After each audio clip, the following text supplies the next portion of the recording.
अस्सलाम वालेकुम, मैं हूं शाहजेब खानजादा। पाकिस्तान डेमोक्रेटिक मूवमेंट अपनी तारीखें आगे बढ़ा रही है और दूसरी जानिब हुकूमत मजीद पुरएतमाद होकर अपोजिशन को चैलेंज कर रही है। ज़राए के मुताबिक आज वज़ीर आज़म की ज़ेर सदारत वफाकी काबीना के इजलास में PDM को इलेक्शन कमीशन के बाहर एहतजाज की इजाज़त देने का फैसला किया गया और वज़ीर आज़म ने वज़ीर दाखिला को इलेक्शन कमीशन के बाहर रुकावटें ना लगाने की हिदायत की। 1 जनवरी को PDM के सरबराही इजलास के बाद तवक्को की जा रही थी कि असेंबली से इस्तीफे देने और लॉन्ग मार्च के हवाले से कोई वाज़ेह हिकमत अमली सामने आएगी, मगर ऐसा नहीं हुआ और हुकूमत का एतमाद उसके बाद मजीद बढ़ गया। उस इजलास के बाद मौलाना फजलुर रहमान ने ऐलान किया था कि 19 जनवरी को इलेक्शन कमीशन के सामने एहतजाज किया जाएगा और उसके बाद नायब दफातर के बाहर भी एहतजाज किया जा सकता है। इसके अलावा PDM के सरबराह ने ज़िमनी इंतखाबात में हिस्सा लेने का तो ऐलान किया, मगर सेनेट इंतखाबात में हिस्सा लेने से मुताल्लिक बताया कि उसका फैसला बाद में किया जाएगा। मगर पीपल्स पार्टी पहले ही सेनेट इंतखाबात में हिस्सा लेने का ऐलान कर चुकी थी और नून लीग भी अब इसके वाज़ेह इशारे दे चुकी है। नून लीग की नायब सदर मरियम नवाज ने गुज़िश्ता रोज़ कहा कि लॉन्ग मार्च ज़रूर होगा, लेकिन PDM उसकी तारीख का ऐलान अवाम और मौसम की सहूलत को मद्देनज़र रखकर करेगी। अब इस बयान से ये वाज़ेह हो गया है कि फ़िलहाल पाकिस्तान डेमोक्रेटिक मूवमेंट के पास हुकूमत को घर भेजने का कोई प्लान मौजूद नहीं है, फौरी प्लान मौजूद नहीं है। इन्हीं हालात ने हुकूमत को पूरा एतमाद कर दिया है। वज़ीर आज़म और उनके वज़रा PDM को दारुल हुकूमत आने की दावत दे रहे हैं। वज़ीर दिफा परवेज़ खटक ने गुज़िश्ता रोज़ बयान दिया कि PDM लॉन्ग मार्च करती है तो मौलाना फजलुर रहमान को हलवा खिलाएंगे। अब इम्तिहान अपोजिशन का है कि वो इस चैलेंज को कैसे कबूल करती है। सवाल पीपल्स पार्टी के लिए भी है कि अब वो ऐसी कौन सी हिकमत अमली सामने लाएगी जिससे हुकूमत को घर भेजने की राह हमवार हो सके, क्योंकि दावा आसिफ जरदारी साहब ने किया था कि हमारी भी सुन लें। तो उन्होंने PDM में क्या हिकमत अमली बनाई है और PDM जो अब हुकूमत के एतमाद की वजह बन रही है उसके पास असल में क्या हिकमत अमली है। सर्दियाँ होंगी पहले से पता था, सेनेट के इंतखाबात होंगे ये भी पहले से पता था, तो अब बार बार डेडलाइन देकर क्यों बदला जा रहा है। राना सनाउल्लाह साहब हमारे साथ मौजूद हैं, कमरुज़्ज़मा कायरा साहब भी हमारे साथ मौजूद होंगे। राना साहब बहुत शुक्रिया मिशन में ज्वाइन करने के लिए। राना साहब, आप लोगों ने तो हुकूमत को उल्टा पूरा एतमाद कर दिया है। आप लोगों को पता था दिसंबर में जब आपने डेडलाइन दी, फिर 31 जनवरी की डेडलाइन दी कि दिसंबर, जनवरी और फरवरी में सर्दियां होंगी। आपको पता था कि मार्च में सेनेट के इंतखाबात होंगे, फरवरी में बाई इलेक्शन होंगे, तो आप लोगों को सब पता तो था, फिर आप डेडलाइंस क्यों देते रहे जिस पर अब मटेरियलाइज नहीं किया। हुकूमत और कॉन्फिडेंट हो गई है, वो कह रहे हैं आ जाएं आप इस्लामाबाद। नहीं, देखें वो इस किस्म की बातें तो खैर होती रहती हैं, लेकिन जब इस्लामाबाद आएंगे इंशाअल्लाह ताला और फिर आएंगे भी और फिर वहाँ पे आगे बैठेंगे भी और फिर देखेंगे कि इनका कॉन्फिडेंस क्या है और किस तरह से जो है वो बात आगे बढ़ती है। दरअसल जब ये 31 मई या 15 मई की बात हुई थी या सेनेट के इलेक्शन से पहले की बात हुई थी, उस वक्त जो एक लीगल और कॉन्स्टिट्यूशनल राय ओपिनियन दी गई थी उसमें ये बड़ी क्लैरिटी से ये बात की गई थी कि अगर इस्तीफ़े टेंडर कर दिए जाएं तो सेनेट जो है वो नामुकम्मल रहेगा और इलेक्शन नहीं हो सकेंगे। उस वक्त उस राय पे एतमाद किया गया और ये फ़ैसला किया गया कि जनवरी में जो है वो लॉन्ग मार्च भी किया जाएगा और इस्तीफ़े भी दिए जाएंगे। लेकिन बाद में जब इसमें सेकंड थॉट आई और यकीनन उस आर्गूमेंट को पीपल्स पार्टी ने जो है वो पेश किया और जब उसका थ्रेडबेयर जायज़ा लिया गया तो मैं ख़ुद ज़ाती तौर पे मैं उस मीटिंग में मौजूद था जब ये लीगल ओपिनियन जो है ये इसके ऊपर डिस्कशन हुई है। तो ये आर्गूमेंट जो है ये वेटी था कि इस्तीफ़े देने के बावजूद जो है इलेक्टोरल कॉलेज जो है वो ब्रेक नहीं होता और ये बात दुरुस्त नहीं थी कि इस्तीफ़े देने से जो है वो सेनेट नामुकम्मल रह जाएगा और इलेक्शन नहीं हो सकेंगे। मगर तो इसलिए अब जो है ये फिर जो है वो इलेक्शन के बाद, क्योंकि ऐसा तो नहीं है कि हमने को आँखों के पट्टी तो नहीं बांधी हुई कि हम जो है वो इस तरह से दरिया में छलांग लगा देंगे। हम हर अपने स्टेप को जो है वो देखेंगे और उसके बाद जब अब ये फ़ैसला हुआ है कि अब सेनेट का इलेक्शन या जो ज़िमनी इलेक्शन है उसके बाद जो है वो लॉन्ग मार्च किया जाए तो बिल्कुल लॉन्ग मार्च होगा, इनका ज़बरदस्त घिराव होगा और ये उस वक्त तक होगा जब तक ये सरेंडर नहीं करेंगे और जब तक ये गवर्नमेंट जो है ये मुस्तफ़ी नहीं होगी। जैसा आपने ये तो बता दिया कि सेनेट के इंतखाबात के बाद ही लॉन्ग मार्च होगा, सेनेट के इंतखाबात में आप भी हिस्सा लेंगे, मगर असल में ये नहीं हुआ कि आप लोग वजीर आजम को डराते रहे और वजीर आजम आपका ब्लफ कॉल करते रहे। आपने कहा जी हम आ जाएंगे, उन्होंने कहा आ जाओ। आपने कहा हम इस्तीफा दे देंगे, उन्होंने कहा मैं बाई इलेक्शन करा दूंगा। मरियम नवाज ने कहा जिन 2 के इस्तीफे स्पीकर तक पहुंच गए हैं वो जाके बोल दें हम इस्तीफे कबूल करते हैं। उन्होंने कहा ठीक है जी, स्पीकर साहब ने बुला भी लिया। उन्होंने कहा नहीं जी हम कबूल नहीं करते, हमारे इस्तीफे नहीं, हमने तो क़यादत को भेजे थे। जगह जगह आपका ब्लफ कॉल किया है वजीर आजम ने, जिसकी वजह से आज आप लोग इस सिचुएशन में है कि हुकूमत ज़्यादा कॉन्फिडेंट हो गई है। देखिए ऐसे नहीं है, नहीं देखिए ऐसे नहीं है। बात चीज़ें जो है ना वो मीडिया में ऐसे जो है वो यानी वो चल जाती हैं। ये कभी नहीं कहा मरियम नवाज साहबा ने कि जाएं और जाके इस्तीफ़े जो है वो उनके मुंह पे मारें। इस्तीफ़े जो हैं जब पार्टी क़यादत ने खुद मांगे हैं कि उनके पास जमा करवाए जाए, फिर स्पीकर के पास जमा करवाने का या करने का तो कोई जवाब ही नहीं बनता। राना साहब मैं आपको, वो पार्टी की वायलेशन बनती है। मरियम साहिबा ने कहा, बात जहाँ तक आप वज़ीर आज़म की बात कर रहे हैं, वज़ीर आज़म जो है ये तो हमें कंटेनर भी दे रहा था, वज़ीर आज़म तो हमें खाना भी दे रहा था, वज़ीर आज़म तो हमें डी ग्राउंड में बुला रहा था, तो फिर आप क्यों नहीं बुला रहा? वो राना साहब मरियम नवाज साहिबा ने सखर में वो कहा कोई रैली हो, कोई जलसा हो तो वहाँ पे जो इंतज़ामिया करती है, तो अब वो कहाँ गए उसके वो सारे ब्लफ और उसके वादे? साहब मरियम नवाज साहिबा ने सखर में क्या कहा था कि अगर गलती से पहुंच भी गए तो क्या करना है इन इस्तीफों के बारे में, जरा सुनिए आप, मैं आपको सुना देता हूँ। एक बात मैं बता दूं, मैं इन दोनों को भी ये कहती हूँ, भले गलती से चले गए, अब इस्तीफा अगर आपसे स्पीकर आपको कहे कि आओ और इस्तीफों की तस्दीक करो तो कहना ये पढ़े तुम्हारे इस्तीफे, करो कबूल इनको। मतलब ये कहा था ना, ये पढ़े तुम्हारे इस्तीफे, करो कबूल इनको, मरियम नवाज ने कहा था। नहीं तो बिल्कुल उन दोनों साहबान ने, जो दोनों हमारे मोअज़्ज़ज़ एमएनए हैं, उन्होंने जाके कहा है स्पीकर को कि ये इस्तीफ़े हमने दिए हैं, लेकिन दिए हमने अपनी क़यादत को हैं, आपके ऑफिस को हमने नहीं भेजे। अगर आपने कबूल करने हैं तो कर लें। मैं वही तो कह रहा हूँ, आपका अगर उसने करने थे तो नोटिस जारी किया था। आपका बार बार ब्लफ कॉल किया है ना आप लोगों के, फिर ये धमकी दे दी थी, स्पीकर ने बुला लिया। हमारे इस्तीफे नहीं है, उन्होंने कहा कि हमने इस्तीफे दिए अपनी पार्टी को। मरियम नवाज ने कहा ना उनसे बोलना कर लो कबूल, आप ये बताएं, तो स्पीकर को कह देते कर लो कबूल। शाहजेब मुझे ये बताएं, शाहजेब मुझे ये बताएं कि ये कहते हैं कि जी हमें तो कोई फ़र्क नहीं पड़ा इनके जलसों के मरहले से, ना अब रैली से हमें कोई फ़र्क पड़ेगा, ना लॉन्ग मार्च से पड़ेगा। आप मुझे ये बताएं कि जब से हमने जलसे शुरू किए हैं उस वक्त से सिवाय हमारे जलसों को मैनेज करने के, जलसों से पहले उनको प्रीएम्प्ट करने के, जलसों के बाद हमारी तकरीरों का जवाब देने का, अपोजिशन को गालियाँ, इसके अलावा इन्होंने काम किया है? कोई इन्होंने पॉलिसी, कोई इन्होंने मंसूबा, कोई इन्होंने महंगाई कंट्रोल किया, कोई इन्होंने गवर्नेंस किया है, कोई लोगों की हिफाजत किया है, कोई काम किया है इन्होंने? और अगर इसी तरह ये काम चलता रहा और 3 माह या 6 माह तो ये मुल्क इस तरह से चल सकता है, ये गवर्नमेंट इस तरह से चल सकती है? आपका जो भी स्टेप होगा, आपने जैसे मेरे पिछले प्रोग्राम में कहा था कि हम मनाने की कोशिश करेंगे, मगर हमारा ये भी इरादा है कि हम मान जाएंगे, तो आप मान गए जरदारी साहब की बात। प्लान क्या है जरदारी साहब के पास? उन्होंने बताया क्योंकि अगर आप जाएंगे, मार्च कर लेंगे, उसके बाद धरने की बात करेंगे, जरदारी साहब का धरने का भी कोई इरादा नहीं है, तो फिर आप उनकी बात मान के क्या दोबारा वापस आ जाएंगे? नहीं, इसमें देखें, ये ठीक है, पीपल्स पार्टी का ये वर्जन है कि धरना जो है वो नहीं देना चाहिए, लेकिन इसके ऊपर वो फ्लेक्सिबल भी है, और इस्तीफ़ों के ऑप्शन के ऊपर पीपल्स पार्टी आज भी इनकारी नहीं है। लेकिन इस्तीफ़ों को वो जिस वक्त और जिन हालात में देने की बात करती है, वो बात सियासी तौर पे दुरुस्त है, और इस बात के ऊपर वो रजामंद थी कि अगर इस्तीफ़े देने से इलेक्टोरल कॉलेज जो है वो सेनेट का वो ब्रेक हो जाए और सेनेट नामुकम्मल रह जाए, इलेक्शन रुक जाए, तो वो तैयार थे देने के लिए। लेकिन फिर बाद में जब इसके ऊपर बात हुई, और जिस दिन मैंने ये बात की थी उस दिन वकला के दरमियान जो है वो आपस में इसके ऊपर काफ़ी आर्गूमेंट्स हो चुके थे, तो उसमें ये बात नज़र आ रही थी कि इस बात में वज़न है कि इलेक्टोरल कॉलेज जो है वो इस्तीफ़े देने से ब्रेक नहीं होता और इलेक्शन नहीं रुकता। ऐसी सूरत में पीटीआई को या गवर्नमेंट को इलेक्शन सेनेट में ऐसी जो है वो मेजॉरिटी जो कि 2/3 से भी ज़्यादा होती, वो देने की सूरत बनती और जो कम से कम 6 साल कायम रहती।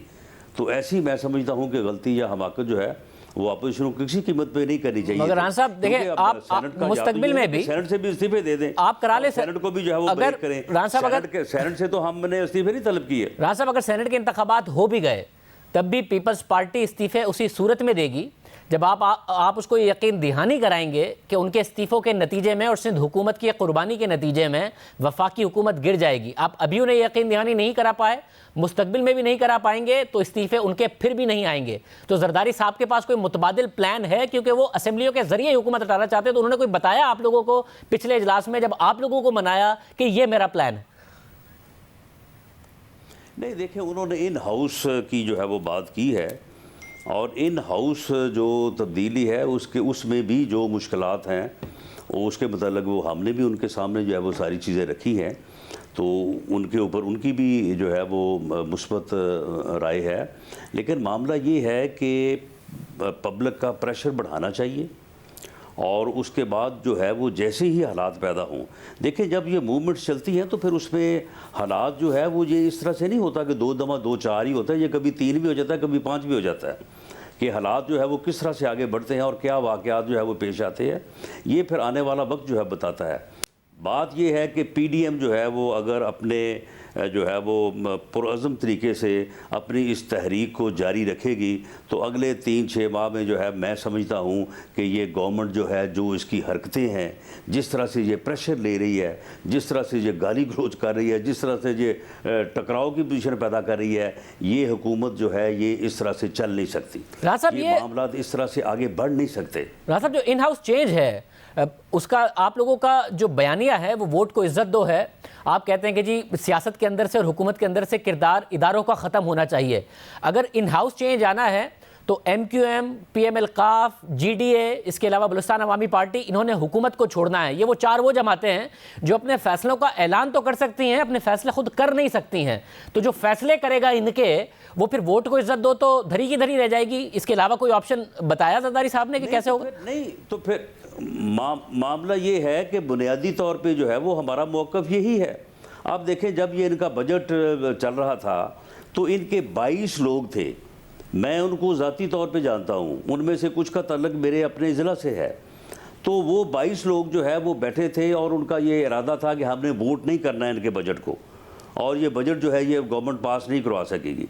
उसके बाद फिर जब वो आए और उनसे पूछा तो फिर उन्होंने जिस तरह से बताया कि हमें लाया गया है, उन्होंने कहा कि जनाब हम कोई मर्ज़ी से नहीं आए, हमें इस तरह से जो है घरों से उठा उठा के जो है वो लाया गया है। और मामला ये है कि इसी तरह से इस पार्लियामेंट में कम अज़ कम एक मोहतात अंदाजे के मुताबिक तकरीबन 60 से 70 लोग ऐसे जो हैं कि जो घुस बैठी हैं, यानी उनकी जगह पे जीते आप हैं, बैठा आप कोई और जाके है।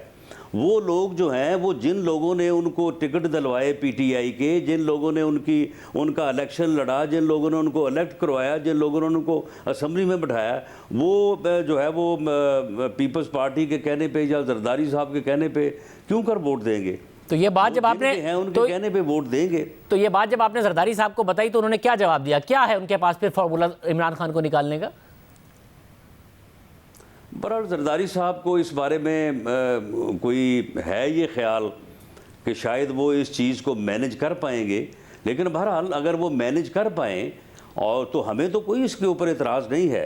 अगर वो मैनेज कर पाएँ और MQM जो है या GDA है या ये Q लीग है, अब Q लीग जो है ये इसको जो है वो जब ये पीछे बिगड़ी थी तो फिर उसके बाद इसके नैब में केस खुल गए थे। उसके बाद फिर ये भागे भागे गए हाई कोर्ट। जिस दिन चौधरी परवेज़ लाई ने हाई कोर्ट से अपनी बेल करवाई है उस दिन इनके वारंट के ऊपर साइन हो चुके थे, इनके वारंट ऑफ अरेस्ट के ऊपर साइन हो चुके थे, इन्होंने अरेस्ट हो जाना था। तो फिर ये रातों रात भागे और जाकर उन्होंने बेल फॉर अरेस्ट करवाई। उसके बाद जो है वो मामला सेटल हो गया, तो अब ठीक हो गया। अब हाई कोर्ट में भी लिख के दे दिया नैब ने कि नहीं जी नहीं, वो तो ऐसे ही था, कुछ भी नहीं था उसमें। नहीं, मगर तो फिर इस तरह से हुकूमत जो है वो मैनेज की जा रही है, इस तरह से इलेक्शन मैनेज हुए हैं, इस तरह से हुकूमतें मैनेज होकर चल रही हैं, तो यही वो बात है जो मियां नवाज शरीफ साहब कह रहे हैं। मगर रान साहब आपने कहा कि फिर आपको दो से मुराद यही है कि ये चीजें खत्म होनी चाहिए, तो फिर अगर इससे मुल्क तरक्की नहीं करेगा। तो आपने कहा सरदार अपोजिशन को मार पड़ती रहेगी, हुकूमत जो है वो अपोजिशन को जो है वो यानी टफ टाइम देती रहेगी या उसे जेलों में भेजती रहेगी या झूठे मुकदमे बनाती रहेगी, लेकिन मुल्क नहीं चल सकेगा। तो फिर आप मुझे बताएं कि 2.5 साल से जो है ये मुल्क आगे बढ़ रहा है, मगर तरक्की कर रहा है, फिर कब तक आप ऐसे फिर जो आपने कहा कि जरदारी साहब कॉन्फिडेंट हैं कि वो इन्हें मैनेज कर लेंगे, तो फिर मैनेज तो नहीं करेंगे। और आपने कहा कि वो फिर हम कबूल भी कर लेंगे ना, आपने ये कहा, तो मैनेज नहीं करेंगे, अगर वो मैनेज कराएंगे तब भी आप कबूल कर लेंगे?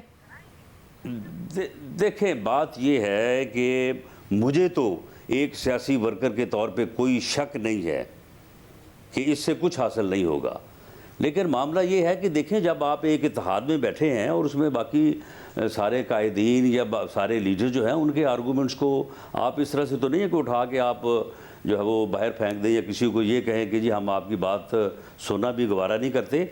जब एक आप इत्तेहाद में बैठे हैं तो फिर सबको आपको जो है वो स्पेस जो है वो देना पड़ती है। लेकिन इस बात में कोई शक नहीं है कि पीपल्स पार्टी जो है, पीपल्स पार्टी इस बात के ऊपर मुत्तफिक है कि इस तरह का कठपुतली निज़ाम जो है ये मामलात आगे नहीं चल सकते, और हमें इस्टेब्लिशमेंट को जो है वो इस चक्कर से जो है वो हमें उनका रोल जो है वो निकाले बगैर इस मुल्क में जमहूरियत जो है वो आगे नहीं बढ़ सकती। जो मियाँ नवाज़ शरीफ का गुजरांवाला के जलसे में जो उसका बयानिया था, जो उसका मौक़िफ़ था, ये आज पूरी PDM का ये मौक़िफ़ है। तरीक़ाकार चलें, ठीक है जी, लॉन्ग मार्च पहले करना है या इस्तीफ़े पहले देने हैं या रैली पहले करनी है या जलसा पहले करना है, ये चीज़ें तो चलती रहती हैं, ये तो स्ट्रेटजी है। ये बहुत शुक्रिया अहसन साहब हमारे साथ मौजूद थे। पीपल्स पार्टी से फिर पूछेंगे कि उनके पास क्या सा फॉर्मूला है अगर उनका इस बात पर, इस बयानिए पर नून लीग के साथ इत्तफाक है। हमारे साथ कमरुज़्ज़मा कायरा साहब मौजूद हैं। कायरा साहब बहुत शुक्रिया। कायरा साहब, इस वक्त हुकूमत और ज़्यादा पुरएतमाद हो गई है। आपका जो पहला फेज़ था, क्योंकि 31 दिसंबर तक की डेडलाइन दी, फिर 31 जनवरी की दी, अब हुकूमत कह रही है आप इस्लामाबाद भी आ जाएं, इलेक्शन कमीशन के बाहर भी एहतजाज करें, आपको नहीं रोका जाएगा, इस्तीफे देने वो भी दे दें, फौरी तौर पर कबूल कर लिए जाएंगे। पहला फेज़ आपका हुकूमत के एतमाद का बाइस नहीं बन गया उल्टा? शाहजेब, कभी भी हुकूमतें बदहवासी का शिकार नहीं होती। हम 2008 में जब हमारी हुकूमत थी तो एक वक्त आया कि जब इत्तेहादी हमसे अलग हो गए और हम 126 मेंबर्स के साथ बैठे हुए थे और 172 मेंबर चाहिए होते हैं आपको हुकूमत के लिए, तो हमें एतमाद की कमी नहीं थी।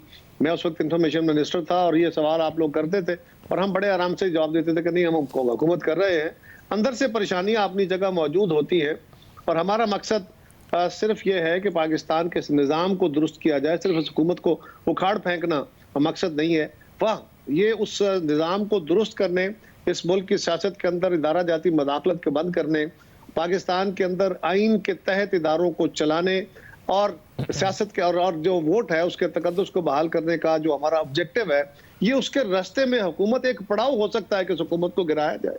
लेकिन हतमी मंजिल तो ये है कि सबको इदारों को इस बात पे कन्विंस किया जाए, इस बात पे मुकम्मल तौर पे अमल कराया जाए कि ये जो ऑब्जेक्टिव है डेमोक्रेसी के, इसके बगैर जमहूरियत नहीं चल सकती, इसको हासिल किया जाए। वैसे मगर जो डेमोक्रेसी का ऑब्जेक्टिव है, अब MQM, काफ लीग, GDA, साथ में बलूचिस्तान अवामी पार्टी, ये हुकूमत को छोड़ें तो ये अपने फैसले खुद तो कर नहीं सकती, सिर्फ उनका ऐलान कर सकती हैं। उसके लिए ये जो आपका मकसद है, जो ऑब्जेक्टिव है कि इदारों की मुदाखलत खत्म हो, ये तो मुदाखलत से ही मुमकिन हो पाएगा। यही जो आपने कहा ना, आपके जो सवाल का हिस्सा है, यही मेरा जवाब है कि आपके ख्याल में ये जमातें जो हुकूमत की इत्तेहादी हैं, ये हुकूमत के साथ चिमटाई गई हैं, ये उसकी नेचुरल इत्तेहादी नहीं है। खान साहब खुद इनको गालियां देते थे, बहुत बुरा भला कहते थे, किसी को मुल्क दुश्मन कहते थे, किसी को सबसे बड़ा डाकू कहते थे, किसी को कोई खतब, उनके अपने खिताबात थे। सो गुजारिश है कि हम यही चाहते हैं कि कोई कुव्वत, कोई एजेंसी ये इख्तियार नहीं रखती कि वो सियासी जमातों को हुकूमत के साथ लगाए, हुकूमत बनाए, हुकूमत पिछाड़े, सियासी जमातों को तोड़े, उनके साथ लोगों को ज्वाइन कराए, बल्कि ये सियासी जमातों और लोगों का इख्तियार है। और जब ये अमल आज़ादी से शाहजेब साहब होने लगेगा, लोगों को अपने वोट के ऊपर यकीन होगा, वोट लेने वाले को भी पता हो कि मैं वोटों से आया हूं और वोट देने वाले को भी पता हो कि मेरा वोट हतमी मंजिल पे पहुंचा है और उसके मुल्क के जो इलेक्टोरेट है, अपना रोल अदा किया है, तभी जाके वो प्रेशर बनेगा कि एक नहीं, दूसरा नहीं, तीसरे इलेक्शन में कम से कम लोग खड़े होके असूल की बुनियाद पे, किसी नजरिए की बुनियाद पे बंदे को देख के एवेल्युएट करके उसको वोट देंगे। फिर ये एक्सप्लॉयटेशन का अमल इतना आसान नहीं हो सकेगा जितना आज मुमकिन है। और कायरा साहब, ज़ाहिर है इस वक्त तक बाकी ओपोजिशन ने आपकी बात मानी है, सेनेट के इलेक्शन में भी जा रहे हैं, बाई इलेक्शन में भी जा रहे हैं, जब आपने कहा कि जी इस तरीके से मैदान नहीं खुला छोड़ना चाहिए। आगे जाके भी जो इस्तीफ़ों का मामला है, पीपल्स पार्टी उसी वक्त देगी जब उसे नज़र आएगा कि उस इस्तीफ़ों के नतीजे में आइंदा जनरल इलेक्शन हो जाएंगे, तभी देगी। शाहजेब साहब, आप देखिए ना, मैं ये बात अभी बताने की पोजीशन में तो हूँ, इतना ही बता सकता हूँ कि पीपल्स पार्टी अपने उस असूल पे कायम है। ये यकीनन जब वो वक्त आएगा, क़यादत बैठ के फैसले करेगी। पीडीएम की क़यादत के फैसले के हम पाबंद हैं और हमने ये तहरीर किया हुआ है। लेकिन एक बात तो लॉजिकल है ना, वो बगैर किसी के पूछे, बगैर किसी से मशावरत के मैं कह सकता हूँ, और मैं आपसे भी यही पूछ सकता हूँ और आप भी यही समझते होंगे कि कोई भी आप अपना हतमी हथियार इस्तेमाल करना चाहते हैं तो वो हतमी हथियार आप तब चलाएंगे ना जब आपको पता होगा कि अब ये हथियार चलने का वो वक्त आ गया है कि जब ये चला तो हमारा हदफ जो है वो हासिल हो जाएगा। अगर आप अपना फाइनल फायर भी कर देते हैं और हदफ हासिल नहीं करते तो बैकफायर होता है ना। बैकफायर के तो नुकसानात होते हैं, उसके सियासी भी नुकसानात होंगे, इंफरादी तौर पर जमातों को भी होंगे, और हमारी तानिश में हुकूमत जो एक फाशिस्ट हुकूमत है इसकी भी लम्हाती तौर पे या वक्ती तौर पे इनको मजबूती मिलेगी। तो ऐसा फैसला तो नहीं करना चाहिए ना, लॉजिकली भी नहीं करना चाहिए। सारी सियासी जमातें इस बात पे मुत्तफिक है, लेकिन हम वो मरहला जिसमें हमारे इस्तीफों से या हतमी वार करने से हुकूमत गिर जाएगी, उसको इंशाल्लाह ताला जल्द ले आएंगे। अवामी राय आमा को हम बार करके, जलसे जुलूस रैलीज करके, ये सारे पार्लिमान के अंदर बाहर और अदालती रस्ते इख्तियार करके हम वो अमल नजदीक ले आएंगे जिसके नतीजे में हतमी फैसला जो है वो हो और नया इलेक्शन हो जाए। बहुत शुक्रिया कायरा साहब की, राना सनाउल्लाह साहब की गुफ्तगू आपने सुनी। प्रोग्राम में एक ब्रेक शामिल करते हैं और आप पर बात करेंगे। बलूचिस्तान के इलाके मच में 11 कानकनों के बेदर्दी से कत्ल पर हजारा बिरादरी का धरना अब भी जारी है। आज तीसरा दिन है। मुतासरा खानदान और हजारा बिरादरी मुसलसल धरना दिए हुए हैं।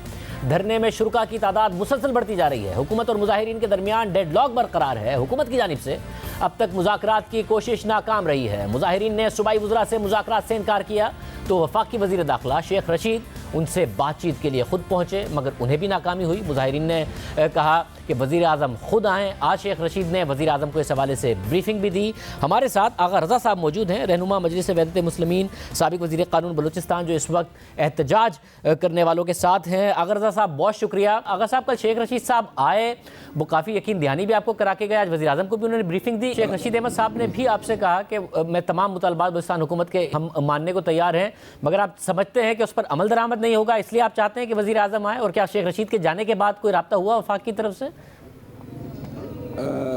जी, दो हिस्से हैं आपके सवाल के। पहला ये कि शेख रशीद साहब का बहुत शुक्रिया, आई रिगार्ड हिम वेरी मच। वो एक सीज़न सियासतदान हैं, लेकिन शुरू दिन से मुतालबा यही था कि प्राइम मिनिस्टर साहब ख़ुद तशरीफ़ लाएँ।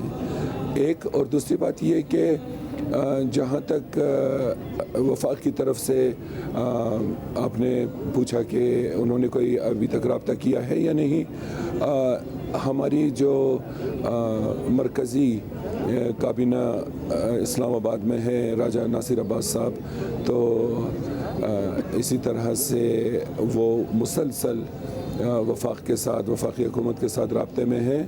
तो अभी तक वहाँ से ऐसा कोई इंदिया नहीं दिया गया, लेकिन आई होप कि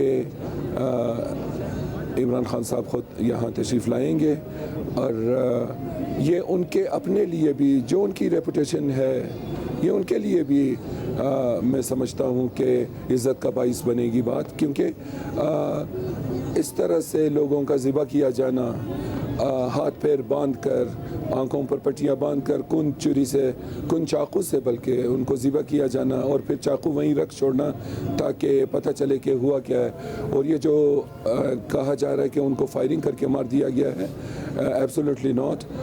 उनको फायरिंग करके नहीं मारा गया है, बल्कि उनको छुरियों या चाकुओं से ज़िबा किया गया है।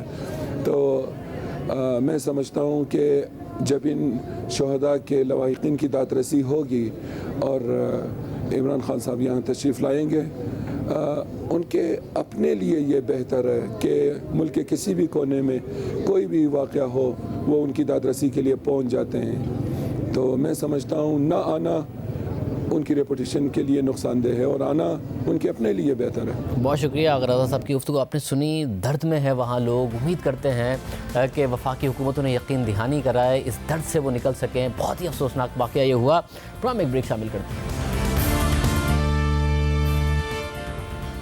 पाकिस्तान में वर्जिनिटी टेस्ट को किस तरह मुल्जिम के हक़ में और मुतासरा खवातीन के खिलाफ इस्तेमाल किया जाता है, और रेप केसेस में इस टेस्ट का सहारा लेकर किस तरह मुलजिम बरी हो जाते हैं और मुतासरा खवातीन के ही किरदार पर कैसे सवालात उठाए जाते हैं।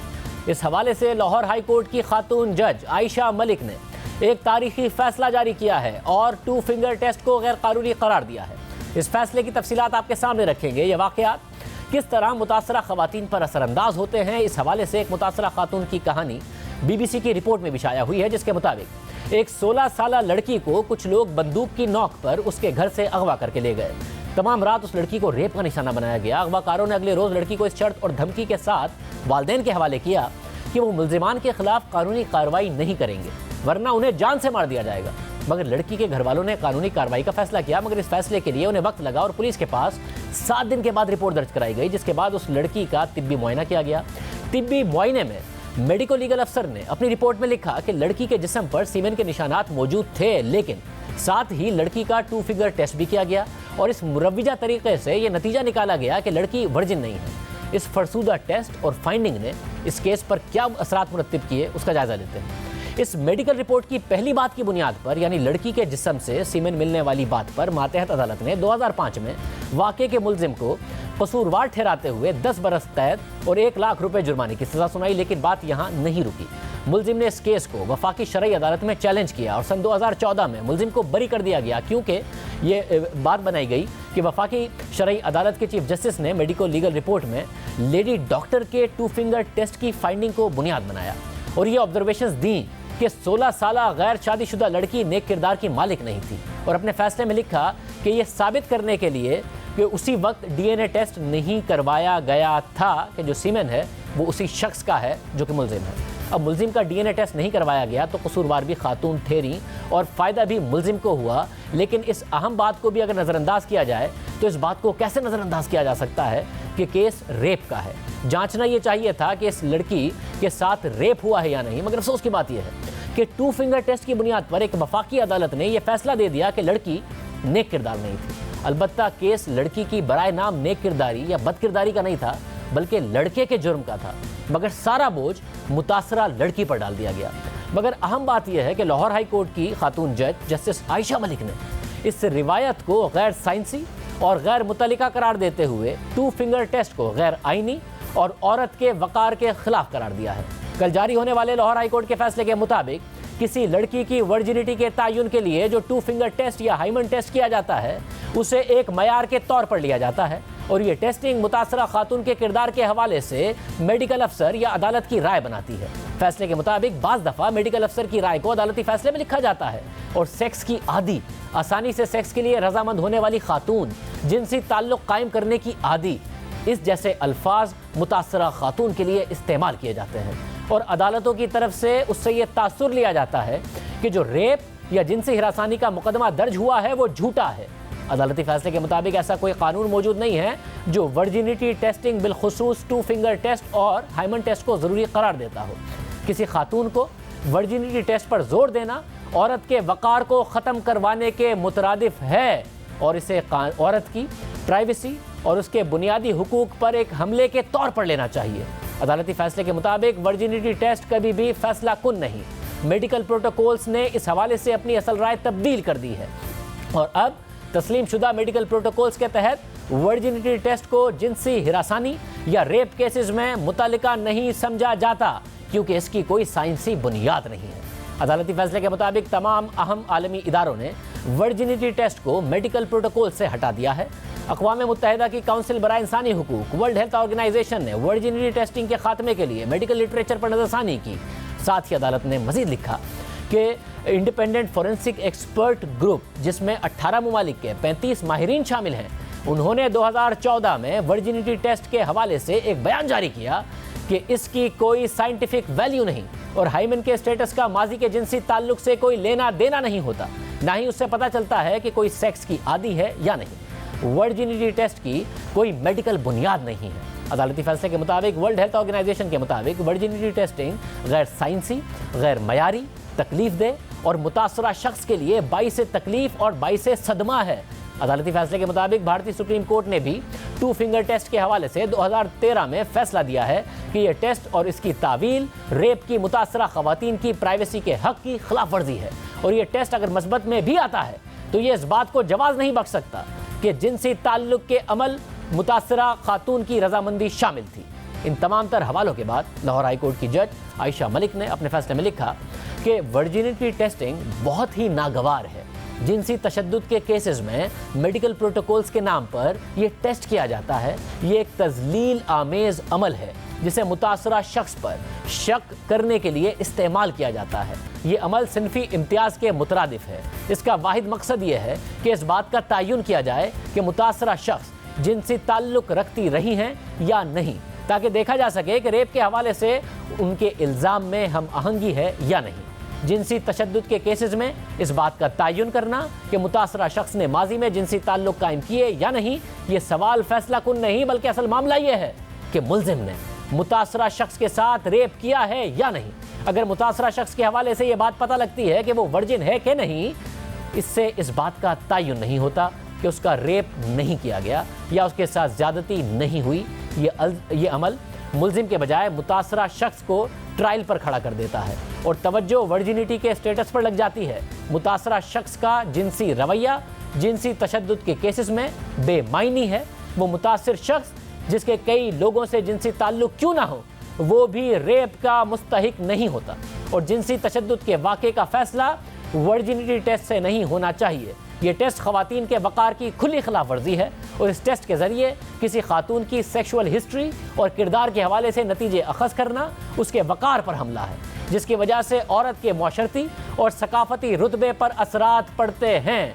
टेस्ट को सिर्फ इसलिए करना कि खातून सेक्शुअली एक्टिव है या नहीं एक इम्तियाजी सलूक है और रेप केसेस में ये एक गैर मुतालिका मामला है और ना ही इसको जवाज बनाकर इस बात का पता लगाया जा सकता है कि रेप हुआ है या नहीं, जिनसी तशद्दुद हुआ है या नहीं। अदालती फैसले के मुताबिक जिनसी तशद्दुद या रेप एक घिनौना जुर्म है और ऐसे मामले में मुतासरा खातून के साथ एहतियात और ख्याल से पेश आना चाहिए। ये अमल खातून के जिस्म पर कब्जे के मुतरादिफ है और ये कहना कि उसके लिए रजामंदी ली जाती है इस टेस्ट को करने के लिए जवाज नहीं बख्शती। अदालती फैसले के मुताबिक मेडिकल फॉरेंसिक एग्जामिनेशन में मुतासरा शख्स की हालत के हवाले से मुनासिब अल्फाज का इस्तेमाल किया जाना चाहिए और इसमें इस हवाले से कोई तबसरा नहीं करना चाहिए कि आया रेप हुआ है या नहीं, जिनसी तशद्दुद हुआ है या नहीं। ऐसे अल्फाज का इस्तेमाल कि जिनसी ताल्लुक की आदि है इसके दूररस नताइज होते हैं। इसके रवैये, कपड़े, एमाल और माजी के हवाले से मफरूज़े कायम करना आसान है मगर उन्हें मिटाना मुश्किल है। ऐसे केसेस में सेक्सुअल कंडक्ट पर मफरूज़ों को नज़रअंदाज करना चाहिए। इसलिए ये अदालत रेप और जिनसी तशद्दुद के केसेस में टू फिंगर टेस्टिंग और हाइमन टेस्टिंग को गैर साइंसी करार देती है जिसकी कोई फॉरेंसिक वैल्यू नहीं। ये अदालत इस नतीजे पर पहुंची है कि वर्जिनिटी टेस्ट मुतासरा खवातीन के वक़ार को मजरू करता है। इसलिए ये आइन के तहत राइट टू लाइफ और राइट टू डिग्निटी के खिलाफ है। ये एक इम्तियाजी अमल है जो 2020 की गाइडलाइंस और SOPs हैं और 2015 की हिदायत हैं जिसमें टू फिंगर टेस्ट और हाइमन टेस्ट का मैंडेट दिया गया है। इसे गैर कानूनी और गैर आइनी करार दिया जाता है। वफाकी हुकूमत और सूबाई हुकूमत तमाम ज़रूरी इक़दाम इस बात को यकीनी बनाने के लिए मेडिकल एग्जामिनेशन में वर्जिनिटी टेस्ट ना किए जाएँ। इंसानी हुकूक की वजीर शरी मज़ारी ने लाहौर हाई कोर्ट के फैसले पर रद्दअमल देते हुए कहा कि हम इस फैसले को सराहते हैं लेकिन एंटी रेप ऑर्डिनेंस में पहले ही इस टेस्ट को मुल्क भर में इसके इस्तेमाल पर पाबंदी आयद कर दी गई थी। एडवोकेट निदा अली इस वक्त हमारे साथ मौजूद हैं जो आसमा जहांगीर की लीगल एड सेल की एग्जीक्यूटिव डायरेक्टर हैं। निदा, बहुत शुक्रिया। निदा, किस हद तक ये एक बहुत अहम जजमेंट है आपके ख्याल में? जी, ये रेप सर्वाइवर्स या सेक्सुअल असॉल्ट सर्वाइवर्स के लिए बड़ी लैंडमार्क डिसीजन है क्योंकि आप देखें ये एक मेडिको लीगल प्रैक्टिस है जो कि प्री पार्टीशन के टाइम से चल रही है और ये सिर्फ एक वायलेटिव ऑफ एक औरत की डिग्निटी के लिए इसमें एक सख्त जेंडर बायस है और औरतों को ट्रॉमा इंक्रीज करती है, उनको as victims of violence, survivors of violence जो है उनको बिल्कुल हेल्प नहीं करती। तो it's a landmark decision and we welcome this. हमारे कानून में जुडिशियल कंटेस्टेंट्स को बहुत वैल्यू दी जाती है, बहुत इंपॉर्टेंट समझा जाता है। तो यहाँ से भी ये टू फिंगर टेस्ट बैन हो गया है, क्योंकि हमारे एक्सपीरियंस में हमारे पास जितनी सर्वाइवर्स आती हैं ऑफ सेक्सुअल वायलेंस, उनकी हिस्ट्री को बहुत ज्यादा एक किस्म का उनकी डिग्निटी को वायलेट किया जाता है, उनकी हिस्ट्री को सामने लाके। And this two finger test was only helping towards ये हाई एक्विटल्स और लो कन्विक्शन रेट। क्योंकि आप देखें कि एक किसी भी जिसके साथ ये हादसा पेश आया है, उसकी हिस्ट्री का इससे कोई ताल्लुक नहीं होना चाहिए। तो उनको एक हैबिचुअली कह देना कि वो उनकी एक्टिविटी थी सेक्सुअल, और उसको डाइग्रेस करने वाली बात है मेन इशू से। मेन इशू जो है कि जो अभी हुआ है उससे आप नजरअंदाज कर दें, और पुरानी हिस्ट्री को लाके, जो कि जेंडर बायस है और एक हमारे वैसे ही कल्चरली स्टिग्मेटाइज्ड है कि औरत पहले उसका क्या किरदार था, तो ये चीजें जो थी बहुत ज्यादा नेगेटिवली इन्फ्लुएंस करती थी सारे जुडिशियल प्रोसीजर को।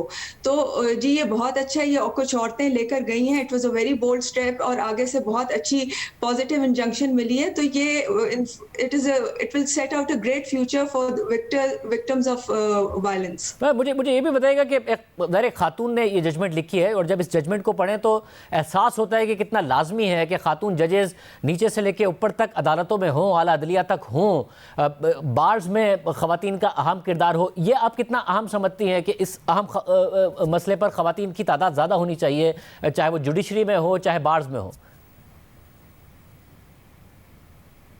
जी देखिए, ये खातून ही समझ सकती थी कि औरत की डिग्निटी को कैसे प्रिजर्व करना चाहिए। लेकिन देखिए, ये ज्यादातर सेशन कोर्ट में इस तरह के केसेस जाते हैं, क्रिमिनल केसेस जो जाते हैं, उधर जजेस की ट्रेनिंग की बहुत जरूरत है। देखिए, औरतों का तो जो पर्सपेक्टिव है वो तो आपके सामने आ गया है, औरतें तो इस इशू को अंडरस्टैंड करती हैं, लेकिन इसको अक्रॉस द बोर्ड अंडरस्टैंड करने की जरूरत है। इसमें बहुत ज्यादा जुडिशियल ट्रेनिंग की भी जरूरत है, जेंडर सेंसिटाइजेशन की भी जरूरत है, most importantly gender based violence codes की जरूरत है। अब जेंडर बेस्ड वायलेंस कोड्स तो बने हुए हैं जिसमें प्रोसीजर्स फॉलो करते हैं कि औरतों को थोड़ा सा तहफ़्फ़ुज़ मिले और प्रोटेक्शन मिले, कि उनकी वल्नरेबिलिटी को मद्देनजर रखते हुए उनको अक्यूज के साथ ना एक्सपोज किया जाए। लेकिन उसका एक्विटल रेट इतना हाई है, मैं आपको बताती हूँ कि जिस तरह 42 केसेस 2020 में सिर्फ 4 को किया गया है, सजा दी गई है, और 35 एक्विटल्स हैं। तो इन चीजों पे भी नजर रखने की जरूरत है। औरतें तो ये इश्यूज अंडरस्टैंड करती हैं, but in the larger context सारे क्रिमिनल जस्टिस सिस्टम को ऑन बोर्ड लाना पड़ेगा with gender sensitisation and on the same wavelength. बहुत शुक्रिया। हम उम्मीद करते हैं कि पार्लियामेंट के जरिए कानून साजी करके तमाम सूबों में इस पर अमल दरामद भी होगा। प्रोग्राम एक ब्रेक शामिल करते हैं। खैबर पख्तूनख्वा के इलाके करक में हिंदुओं की इबादतगाह जलाए जाने से मुताल्लिक अज खुद नोटिस केस की सुप्रीम कोर्ट में आज समाअत हुई। अदालत ने हुक्म दिया है कि जिन लोगों ने मंदिर को जलाया है उनसे पैसे रिकवर किए जाएं। जब तक उनकी जेब से पैसे नहीं निकलेंगे ये दोबारा यही काम करेंगे। दौरान समाअत आईजी खैबर पख्तूनख्वा को जजिस के सख्त सवालात का सामना करना पड़ा। जस्टिस एजाजुल एहसन ने पूछा कि आईजी साहिब, साथ ही पुलिस चौकी है, उसके बावजूद ये वाकया कैसे हो गया? हमला आवर हर चीज को तबाह करते रहे, समाधि को आग लगा दी। आपकी इंटेलिजेंस एजेंसियां क्या कर रही थी जब इतने लोग जमा हुए? चीफ जस्टिस ने सवाल किया कि पुलिस ने मुजाहिरीन को अंदर जाने की इजाजत कैसे दी? पुलिस का काम तो कानून की अमलदारी को यकीनी बनाना है। जिस पर आईजी खैबर पख्तूनख्वा ने जवाब दिया कि एसपी, डीएसपी समेत ड्यूटी पर मामूर 92 एहलकारों को मुअत्तिल किया है। वाकये में मुलविस 109 अफराद गिरफ्तार हैं। जमीयत उलमा पाकिस्तान का इस जगह पर इज्तिमा था, वहां मौजूद 6 उलमा में से सिर्फ मौलवी शरीफ ने इस काम के लिए उकसाया। चीफ जस्टिस ने रिमार्क दिए कि पुलिस एहलकारों की मुअत्तली से क्या होगा, उन्हें तनख्वाह तो मिलती रहेगी। इस वाक़े से पाकिस्तान की दुनिया भर में बदनामी हुई, सोशल मीडिया पर तमाम तस्वीर दुनिया भर में फैल गईं। चीफ जस्टिस ने मजीद कहा कि जिन लोगों ने मंदिर को जलाया है उनसे पैसे रिकवर करें। मंदिर की तामीर के लिए मौलवी शरीफ से पैसे वसूल किए जाएं। जब तक इन लोगों की जेब से पैसे नहीं निकलेंगे ये दोबारा यही काम करेंगे। जिस पर चीफ सेक्रेटरी खैबर पख्तूनख्वा ने अदालत को यकीन दहानी कराई कि केपी हुकूमत हिंदू समाधि को असर नौ तामीर करेगी, उसका खर्च बर्दाश्त करेगी और बाद में जिम्मेदारों से बहाली की रकम वसूल की जाएगी। दौरान समाअत चेयरमैन अक़लियती कमीशन शुएब सडल ने अदालत को बताया कि इस वाक़े से पूरे मुल्क की बदनामी हुई। केपी मतरूका वक्फ अमलाक बोर्ड ने मंदिर की जगह का तहफ़्फ़ुज़ नहीं किया। करतारपुर की तरह यह जगह हिंदुओं के लिए मुक़द्दस है। जिस पर चेयरमैन मतरूका वक्फ अमलाक बोर्ड खैबर पख्तूनख्वा ने अदालत को बताया कि करक में वाक़या ये समाधि हिंदू कम्युनिटी खुद चलाती है, मंदिर फाल नहीं था, इसलिए मतरूका वक्फ अमलाक का अमला यहाँ पर नहीं होता। जस्टिस एजाजुल अहसन ने चेयरमैन हिंदू काउंसिल रमेश कुमार से पूछा कि मंदिर पर सालाना कितने लोग आते हैं, शायद यहाँ पर मेला भी लगता है, जिस पर रमेश कुमार ने जवाब देते हुए कहा कि हर माह 300 से 400 हिंदू मंदिर पर हाजिरी देते हैं और 2 मेले भी लगते हैं। चेयरमैन हिंदू काउंसिल ने मजीद बताया कि मौलवी शरीफ ने 1997 में भी इस मंदिर को तोड़ा था।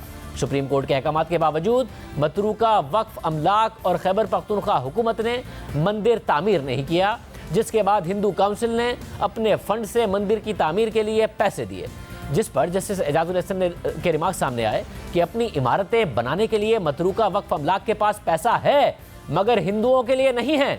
चेयरमैन हिंदू काउंसिल रमेश कुमार ने अदालत को बताया कि लियाकत अली खान और नेहरू ने 1947 में चेयरमैन मतरूका वक्फ अमलाक से मुताल्लिक मुआहदा किया था। मुआहदे के तहत पाकिस्तान में हिंदू और भारत में मुसलमान इसका चेयरमैन होगा, मगर पाकिस्तान में 73 साल से किसी हिंदू को मतरूका वक्फ अमलाक का चेयरमैन नहीं बनाया गया। भारत में 1947 के बाद से मतरूका वक्फ अमलाक का चेयरमैन मुसलमान है। रमेश कुमार के दलाइल पर चीफ जस्टिस ने रिमार्क दिए कि आप हमें दस्तावेजात दें कि ये मुआहदा कब हुआ था, सिर्फ बातों से काम नहीं चलेगा। अदालत ने मतरूका वक्फ अमलाक बोर्ड से मुल्क भर के मंदिरों और गुरुद्वारों से मुताल्लिक रिपोर्ट तलब कर ली और इन इबादत गाहों की ज़मीनों से तजावुजात ख़त्म करने के अहकामात भी जारी किए। आज होने वाली समाअत के दौरान मसीही बिरादरी के रहनुमा ने अदालत से इस्तदा की कि लाहौर शेखुपुरा मोटरवे पर मसीही लड़की से वालिदैन के सामने ज़्यादती करने और लाहौर में लड़कियों की तस्वीर बनाने से रोकने पर मसीही आबादी को निशाना बनाने के वाक़यात का नोटिस लिया जाए, जिस पर अदालत ने पंजाब हुकूमत से दोनों वाक़यात से मुतालिक रिपोर्ट तलब कर ली और केस की समाअत 2 हफ्तों तक के लिए मुलतवी कर दी। इजाज़त दीजिए, अल्लाह हाफ़िज़।